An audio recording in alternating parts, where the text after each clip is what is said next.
Hello friends, welcome to my channel. Friends, सामने তোমাদের WBSSC group C এবং group D এর एग्जाम রয়েছে। নতুন সিলেবাস অনুযায়ী আরো একটি ভিডিও নিয়ে চলে এসেছি পরিবেশ ও বাস্তুতন্ত্র টপিক থেকে, যেখান থেকে তোমাদের আপকামিং যে সমস্ত एग्जाम রয়েছে সমস্ত एग्जामेর জন্য গুরুত্বপূর্ণ। তো তোমরা অবশ্যই আজকের এই ভিডিওটি পুরো প্রথম থেকে শেষ পর্যন্ত দেখবে।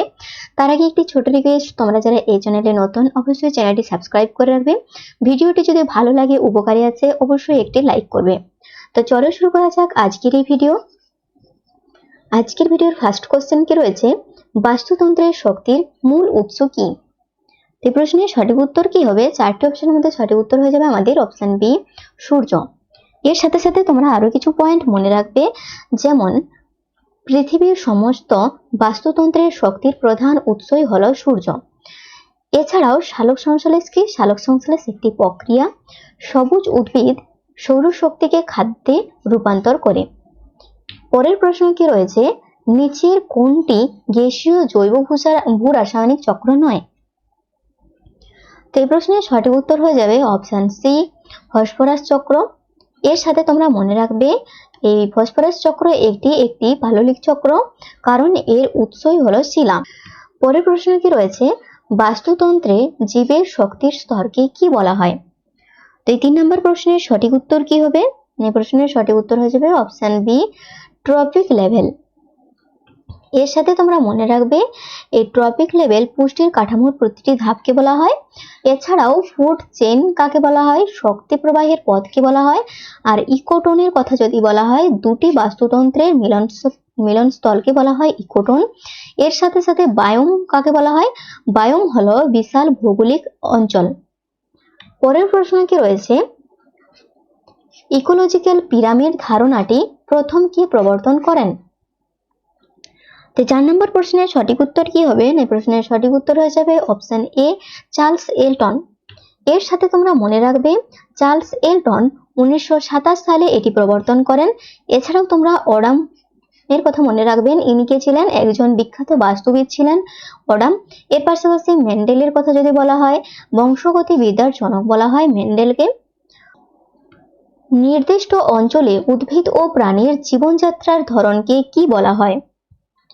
তো 5 নম্বর প্রশ্নের সঠিক উত্তর কি হবে? এই প্রশ্নের সঠিক উত্তর হয়ে যাবে আমাদের অপশন বি, বায়োম। নির্দিষ্ট অঞ্চলে উদ্ভিদ ও প্রাণীর জীবনযাত্রার ধরনকে বলা হয় বায়োম। এর সাথে তোমরা মনে রাখবে জলবায়ু ও মাটির উপর ভিত্তি করে গড়ে ওঠা বিশাল জীবজগৎকেই বায়োম বলে। এছাড়াও তোমরা বাকি অপশনগুলো মনে রাখবে, যেমন হ্যাবিটেট কি না, হ্যাবিটেট হলো জীবের বাসস্থান, আর নিস হলো তার পরিবেশের কাজ। পরের প্রশ্ন কি রয়েছে, 6 নম্বর প্রশ্ন, বাস্তুতন্ত্রের শক্তির অপচয় কোন সূত্রের মাধ্যমে ব্যাখ্যা করা যায়? তো 6 নম্বর প্রশ্নের সঠিক উত্তর হয়ে যাবে আমাদের অপশন এ, তাপগতিবিদ্যার সূত্র। এর পাশাপাশি তোমরা মনে রাখবে শক্তির স্থানান্তরের সময় তাপ হিসেবে পরিবেশে হারিয়ে যায়। এছাড়াও মহাকর্ষ, বস্তুর টান সম্পর্কিত বিদ্যা, নিউটন গতি ও বল সম্পর্কিত। পরের প্রশ্ন কি রয়েছে, সমুদ্রের জলে ভাসমান আণুবীক্ষণিক প্রাণীদের কি বলা হয়? তো 7 নম্বর প্রশ্নের সঠিক উত্তর হয়ে যাবে অপশন ডি, জুপ্লাঙ্কটন। এর পাশাপাশি তোমরা মনে রাখবে আণুবীক্ষণিক প্রাণী যারা নিজের খাদ্য তৈরি করতে পারে না তাদের বলা হয় জুপ্লাঙ্কটন। এছাড়াও ফাইটোপ্লাঙ্কটনের কথা যদি বলা হয়, আণুবীক্ষণিক উদ্ভিদ কে বলা হয় ফাইটোপ্লাঙ্কটন উদ্ভিদকে। আর নেকটেটন যদি বলা হয় সেটা হচ্ছে সাঁতারু প্রাণীকে বলা হয়। পরের প্রশ্ন কি রয়েছে, গুইল্ড শব্দটি বাস্তুতন্ত্রের কি বোঝায়? তো 8 নম্বর প্রশ্নের সঠিক উত্তর কি হবে? না, এই প্রশ্নের সঠিক উত্তর হয়ে যাবে অপশন এ, একই খাদ্য উৎস ব্যবহারকারী দলকে বলা হয় গুইল্ড। এর সাথে তোমরা মনে রাখবে ভিন্ন প্রজাতির জীব যারা একই সম্পদ বা খাদ্য ভাগ করে নেয় তাদেরকেই গুইল্ড বলে। পরের প্রশ্নে কি রয়েছে, একটি খাদ্য শৃঙ্খলে পুষ্টি স্তরের সংখ্যা সাধারণত কত হয়? তো 9 নম্বর প্রশ্নের সঠিক উত্তর কি হবে? না, 4টি অপশনের মধ্যে সঠিক উত্তর হয়ে যাবে অপশন বি, 3 থেকে 5টি। এর সাথে তোমরা মনে রাখবে শক্তির অপচয় বেশি হওয়ার কারণে পুষ্টি স্তর 5টিরও বেশি হয় না। উচ্চ স্তরের শক্তির পরিমাণ অত্যন্ত কমে যায়। পরের প্রশ্ন কি রয়েছে, মৃত জৈব বস্তু থেকে শুরু হওয়া খাদ্য শৃঙ্খলকে কি বলা হয়? এখানে 4টি অপশন রয়েছে, 4টি অপশনের মধ্যে সঠিক উত্তর হয়ে যাবে আমাদের অপশন বি, ডেট্রিটাস চেইন বলা হয়। ডেট্রিটাস চেইন বলা হয় এই মৃত জৈব বস্তু থেকে শুরু হওয়া খাদ্য শৃঙ্খলকে। এর পাশাপাশি তোমরা মনে রাখবে পচা লতাপাতা বা মৃতদেহ থেকে বিয়োজকদের মাধ্যমে শুরু হয়। এছাড়াও মনে রাখবে গেজিং, সবুজ উদ্ভিদ থেকে শুরু হয় এই গেজিং। পরের প্রশ্ন কি রয়েছে, বাস্তুতন্ত্রের প্রধান বিয়োজক কারা? এই চারটি অপশনের মধ্যে সঠিক উত্তর হয়ে যাবে অপশন বি, ছত্রাক ও ব্যাকটেরিয়াকে বলা হয় বাস্তুতন্ত্রের প্রধান বিয়োজক। এর পাশাপাশি তোমরা মনে রাখবে এই ছত্রাক ও ব্যাকটেরিয়া এরা মৃত জৈব দেহ পচিয়ে সরল উপাদানে পরিণত করে আর পুষ্টি চক্র সচল রাখে। পরের প্রশ্ন কি রয়েছে, এক প্রজাতির বাসস্থান সম্পর্কিত আলোচনাকে কি বলা হয়? তো 12 নম্বর প্রশ্নের সঠিক উত্তর কি হবে? না এই প্রশ্নের সঠিক উত্তর হয়ে যাবে আমাদের অপশন বি, অটো ইকোলজি। এর সাথে মনে রাখবে এই অটো ইকোলজি একটি নির্দিষ্ট প্রজাতি ও তার পরিবেশের সম্পর্ককে বলা হয়। আর সিনকোলজি কাকে বলা হয়? না সিনকোলজি হলো গোষ্ঠীগত আলোচনা। পরের প্রশ্ন কি রয়েছে, পিরামিড অফ বায়োমাস কোথায় উল্টানো হতে পারে? 13 নম্বর প্রশ্নের সঠিক উত্তর হয়ে যাবে অপশন সি, পুকুর বা সমুদ্র। এর সাথে তোমরা মনে রাখবে এই জলজ বাস্তুতন্ত্র উৎপাদকের তুলনায় খাদক বা মাছের মোট ওজন বা বায়োমাস বেশি হওয়ায় এটি উল্টানো হয়। পরের প্রশ্ন কি রয়েছে, পরিবেশে জীব প্রজাতির ভূমিকা পালনের ধরনকে কি বলে?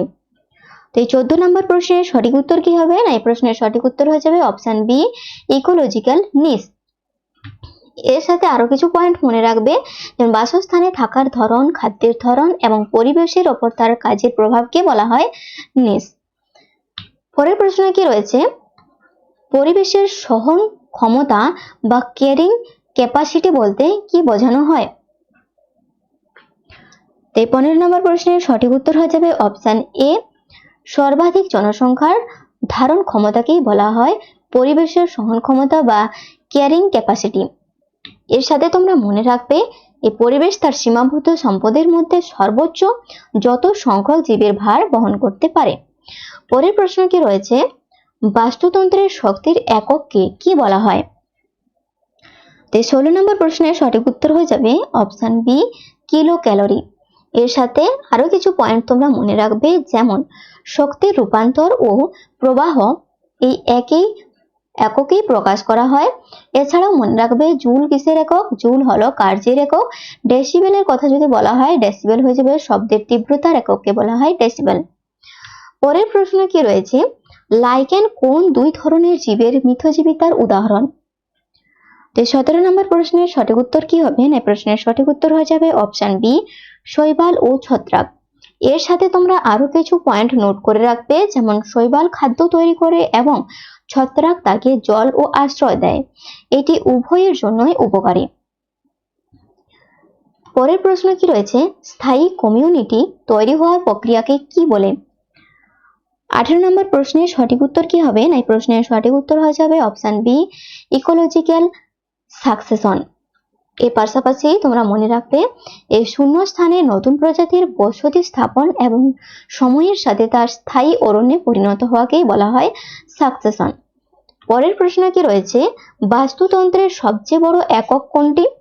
এই 19 নম্বর প্রশ্নের সঠিক উত্তর কি হবে? না এই প্রশ্নের সঠিক উত্তর হয়ে যাবে অপশন সি, বায়োস্ফিয়ার।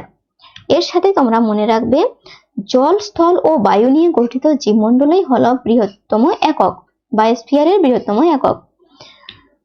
পরের প্রশ্ন কি রয়েছে, বাস্তুতন্ত্রের উৎপাদক বা প্রোডিউসার হিসেবে কাদের ধরা হয়? 20 নম্বর প্রশ্নের সঠিক উত্তর কি হবে? না 4টি অপশনের মধ্যে সঠিক উত্তর হয়ে যাবে আমাদের অপশন সি, সবুজ উদ্ভিদ। এর সাথে তোমরা মনে রাখবে যারা সালোক সংশ্লেষণ প্রক্রিয়ায় নিজের খাদ্য নিজেই তৈরি করতে পারে তাদের বলা হয় সবুজ উদ্ভিদ। পরের প্রশ্ন, ইকোলজিক্যাল ইন্ডিকেটর হিসেবে নিচের কোনটিকে ধরা হয়? তো 4টি অপশনের মধ্যে সঠিক উত্তর হয়ে যাবে অপশন এ, লাইকেনকে বলা হয় ইকোলজিক্যাল ইন্ডিকেটর। এর পাশাপাশি তোমরা মনে রাখবে এরা বায়ু দূষণ সহ্য করতে পারে না, লাইকেন মারা গেলে বোঝা যায় বায়ু দূষণ বেড়েছে। পরের প্রশ্ন কি রয়েছে, বাস্তুতন্ত্রের অজীবজ উপাদান কোনটি? তো চারটি অপশনের মধ্যে কোন অপশনটি বাস্তুতন্ত্রের অজীবজ উপাদান? তো এখানে সঠিক উত্তর হয়ে যাবে আমাদের অপশন বি, মৃত্তিকা। এর পাশাপাশি মনে রাখবে আলো, জল ও তাপমাত্রা হলো অজীবজ। এছাড়াও বাকি যে পয়েন্টগুলো আছে যেমন ব্যাকটেরিয়া, পরজীবী, পতঙ্গ, এগুলো হলো সজীব বা বায়োটিক উপাদান। পরের প্রশ্ন কি রয়েছে, বাস্তুতন্ত্রের ভারসাম্য নিয়ন্ত্রণকারী প্রধান প্রজাতিদের কি বলে? তো 23 নম্বর প্রশ্নের সঠিক উত্তর কি হবে? না, এই প্রশ্নের সঠিক উত্তর হয়ে যাবে আমাদের অপশন বি, কিস্টোন স্পিসিস। এর সাথে তোমরা মনে রাখবে সংখ্যা কম হলেও এরা ভারসাম্য রক্ষায় মূল ভূমিকা পালন করে, যেমন জঙ্গলে বাঘ। পরের প্রশ্ন কি রয়েছে, নিচের কোনটি নাইট্রোজেন স্থিতিকারী ব্যাকটেরিয়া? তো 24 নম্বর প্রশ্নের সঠিক উত্তর কি হবে? না, চারটি অপশনের মধ্যে সঠিক উত্তর হয়ে যাবে আমাদের অপশন এ, রাইজোবিয়াম। এর পাশাপাশি তোমরা মনে রাখবে এই সিম্বগোত্রীয় উদ্ভিদের শিকড়ে বসবাস করে বায়ুর নাইট্রোজেন মাটিতে মেশাতে সাহায্য করে। এই রাইজোবিয়াম একটি মিথজীবী ব্যাকটেরিয়া। আর এটি কোথায় থাকে? না, সিম্বগোত্রীয় উদ্ভিদের শিকড়ে থাকে। পরের প্রশ্ন কি রয়েছে, কোনটি বিয়োজক ও উৎপাদকের মধ্যে যোগসূত্র স্থাপন করে? তো 25 নম্বর প্রশ্নের সঠিক উত্তর কি হবে? এই প্রশ্নের সঠিক উত্তর হয়ে যাবে অপশন বি, পুষ্টি চক্র। এর সাথে তোমরা মনে রাখবে মৃতদের অজৈব উপাদান পুনরায় মাটিতে মিশিয়ে উৎপাদকের গ্রহণের উপযোগী করে। পরের প্রশ্ন কি রয়েছে, গভীর সমুদ্রের সূর্যালোকহীন স্থানে প্রধান উৎপাদক কারা? 26 নম্বর প্রশ্নের সঠিক উত্তর কি হবে? না, এখানে চারটি অপশনের মধ্যে সঠিক উত্তর হয়ে যাবে আমাদের অপশন বি, রাসায়নিক সংশ্লেষী ব্যাকটেরিয়া। এর পাশাপাশি তোমরা মনে রাখবে এই আলুর অনুপস্থিতিতে রাসায়নিক বিক্রিয়ার মাধ্যমে খাদ্য তৈরি করে কেমোসিনথেটিক ব্যাকটেরিয়া। পরের প্রশ্ন কি রয়েছে, সুন্দরবনের ম্যানগ্রোভ অরণ্য কোন বাস্তুতন্ত্রের উদাহরণ? 27 নম্বর প্রশ্নের সঠিক উত্তর কি হবে? না, এই প্রশ্নের সঠিক উত্তর হয়ে যাবে আমাদের অপশন বি, লবণাক্ত জলের। এর সাথে সাথে তোমরা মনে রাখবে সমুদ্র উপকূলবর্তী প্রতিকূল পরিবেশে এই বাস্তুতন্ত্র গড়ে ওঠে। যারা মৃত প্রাণী বা বর্জ্য খেয়ে জীবন ধারণ করে তাদের কি বলা হয়? 28 নম্বর প্রশ্নের সঠিক উত্তর কি হবে? না, চারটি অপশনের মধ্যে সঠিক উত্তর হয়ে যাবে অপশন এ, স্ক্যাভেঞ্জার। এর সাথে তোমরা মনে রাখবে শকুন, শেয়াল বা হায়না যারা মরা পচা জিনিস খেয়ে পরিবেশ পরিষ্কার রাখে তাদেরকে বলা হয় স্ক্যাভেঞ্জার। উদাহরণ যদি বলা হয় শকুন, শেয়াল বা হায়না। পরের প্রশ্ন কি রয়েছে, উদ্ভিদের শিকড়ের সাথে ছত্রাকের মিথজীবী সম্পর্ককে কি বলে?